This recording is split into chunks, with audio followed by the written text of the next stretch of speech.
OBC party किस party से को सपोर्ट करेगी और क्या चुनाव में कितनी भागीदारी आप लोग की होगी? देखिए कि जिस तरीके से ओबीसी पार्टी है और ओबीसी पार्टी का जो एजेंडा है वो अपने पिछड़े समाज के लिए, जैसा नाम है ओबीसी पार्टी, वैसा हमारा एजेंडा है।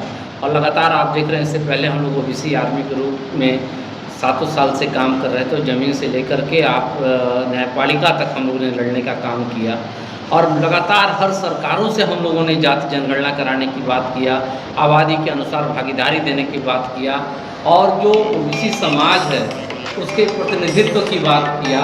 मगर कहीं ना कहीं देखिए हमारे साथ धोखा हुआ। अगर बीजेपी से मांग किया गया तो आदरणीय राजराज सिंह जो माननीय मंत्री थे उस वक्त गृह मंत्रालय के और आज रक्षा मंत्री हैं, उन्होंने 2018 में ही कहा था जब 2019 में सेंट्रल में हमारी सरकार बनेगी तो हम निश्चित तौर पे जाति जनगणना कराएंगे। मगर सरकार बनी, धोखा हो गया ओबीसी के साथ। कांग्रेस 50 साल से राज करती रही, आज कांग्रेस जाति जनगणना की बात कर रही है, मगर 50 साल के राज में हमने कभी जाति जनगणना उनके दिमाग में नहीं आया, पिछड़ों का तब उनके बारे में ख्याल नहीं आया। तो निश्चित तौर पे कहीं ना कहीं चाहे वो समाजवादी पार्टी ही क्यों ना हो, वो भी 2012 से 17 में तक सत्ता में थे, मगर उनको तब जाति जनगणना नहीं याद आया, पीडीए याद नहीं आया, आबादी के अनुसार भागीदारी नहीं याद आया। मगर जब सत्ता से लोग बाहर आ गए तो जो पिछड़े समाज के लोगों के वोट को लूटने का काम करते थे उन लोगों ने भी हमें धोखा दिया। ये धोखेबाज लोग हैं और कुछ तो यहाँ तक नीचे हद तक गिर गए। उन लोगों ने जातियों की पार्टी बनाया, निषाद पार्टी बना दिया, राजभर की पार्टी बना दिया, पटेल की पार्टी बना दिया, मौर्य की पार्टी बना दिया और बड़े बड़े दावे करते थे अपने जातियों में कि हम तुमको अनुसूचित जाति में दलवाने का काम करेंगे। कुछ लोगों ने कहा एकदम पिछड़ों को आबादी के अनुसार हिस्सेदारी दिलाने का काम करेंगे।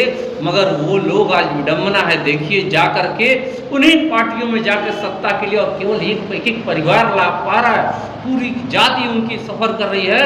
मगर ओबीसी पार्टी का भी इसी नाते गठन हुआ और हम लोगों ने दिल्ली में 7 राज्यों की बैठक करके पिछड़े समाज के 35 से अधिक जातियों के प्रतिनिधियों ने निर्णय लिया कि अब हम किसी पार्टियों के धोखे में नहीं आएंगे और ओबीसी समाज खुद अपनी पार्टी बनाएगी।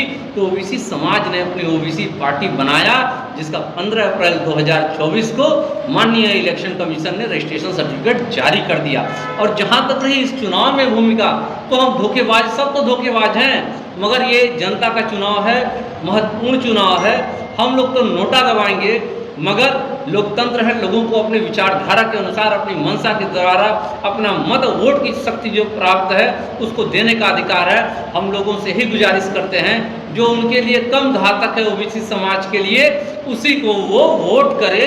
और 2027 में हमने उत्तर प्रदेश में सरकार ओबीसी की बनाने का निर्णय लिया और देखिएगा 2027 में ओबीसी समाज के लोग अपना अधिकार लेने के लिए विधानसभाओं में बैठ करके उत्तर प्रदेश की स्वयं कानून बनाएंगे, तब कोई नहीं कहेगा। इसलिए हम लोग इस चुनाव में पार्टिसिपेट नहीं कर रहे हैं।